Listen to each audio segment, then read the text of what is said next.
my name is Brett. I'm a professor here in Earth, Ocean, Atmospheric Sciences at the University of British Columbia. And today, I'm going to answer a few questions from the internet and from my students. What kind of person would enjoy geology? I mean, clearly, they're a monster, like me. Okay, maybe not. Anybody.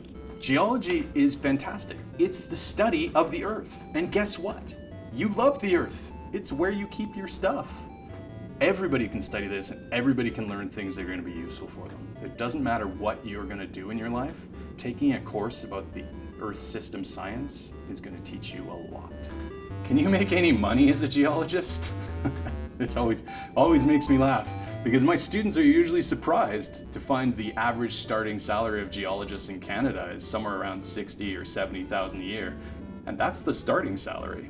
So while it's entertaining that a lot of people are really working hard trying to get into computer science, and if you like computers, that might be good, but you can do just as well as a geologist. Except as a geologist, you get to work and play outside. Way better, I think. So what are my favorite geological sites on Earth? I don't even know if I can answer this. Everywhere. Everything. It's all incredible. I've had the lovely opportunities in my life to do a bunch of amazing trips all up and down the west coast of North America. There are so many beautiful places like the channeled scablands in eastern Washington, even just the area around Whistler here in Vancouver. I love lots of the locations even just in Vancouver. There's so much geology on the west coast. Some of my favorite geologic trips that I've been on are Yellowstone in the US and the big island of Hawaii. In the middle of the Pacific there. Just some beautiful things. In fact, I got to use my rock hammer to pick up lava. That's one of those things you don't get to do in physics. Sorry. Next question is, what caused the Rainbow Mountains in China and Peru? These mountains are incredible, and when you look at them, they just look almost unreal, like someone has photoshopped the landscape or something, but that's not what they are. They really look like this. Sometimes these areas are called badlands. What's happened here is you had a whole bunch of rocks that were put down horizontally into layers, and at some point they were tilted. So now they're at about a 45-degree angle, and then you cut a landscape into them, and what's left is this really cool pattern where you see all of these things all up in layers like that. So the next question is a really interesting one.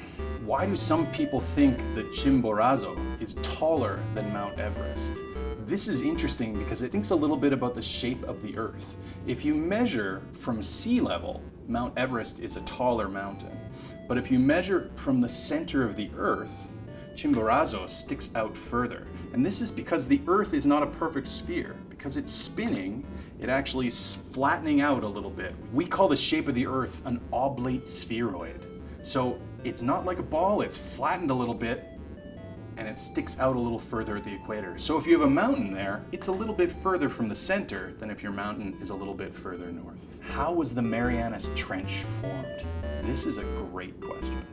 This is the deepest place on the planet, something like 9 kilometers or 11 kilometers down.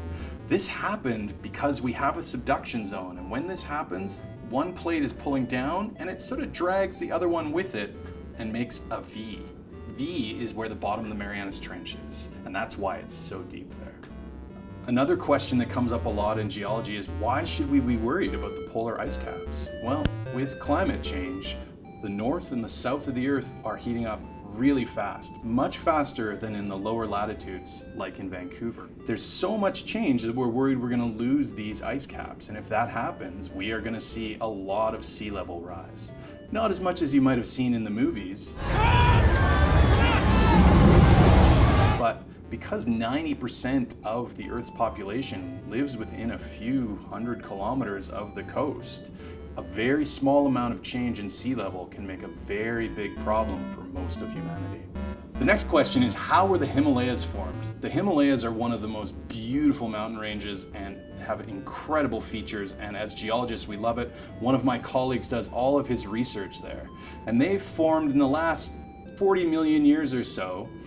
India made a mad run towards Asia, and the two continents pushed together into a convergent margin, and they pushed up and built up this huge mountain range that is still growing.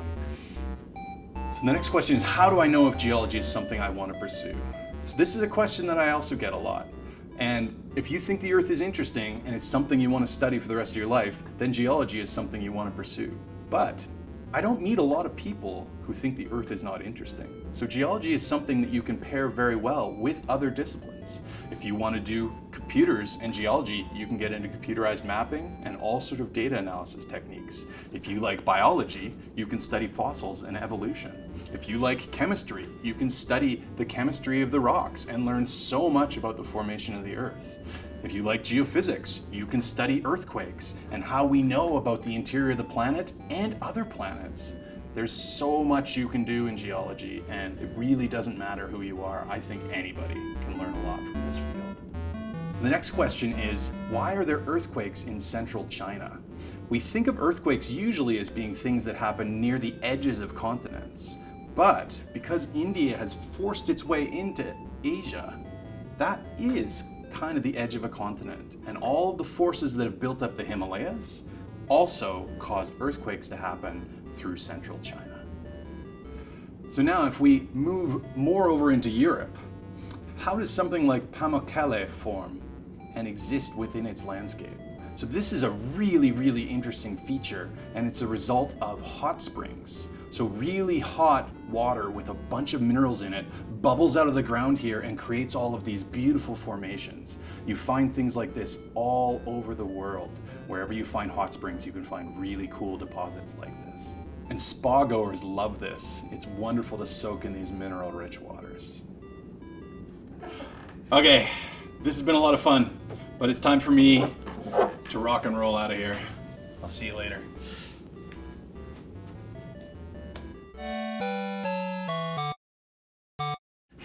If you do yoga, are you safer than earthquakes? Maybe if your building collapses and you're flexible enough to squeeze out of the window.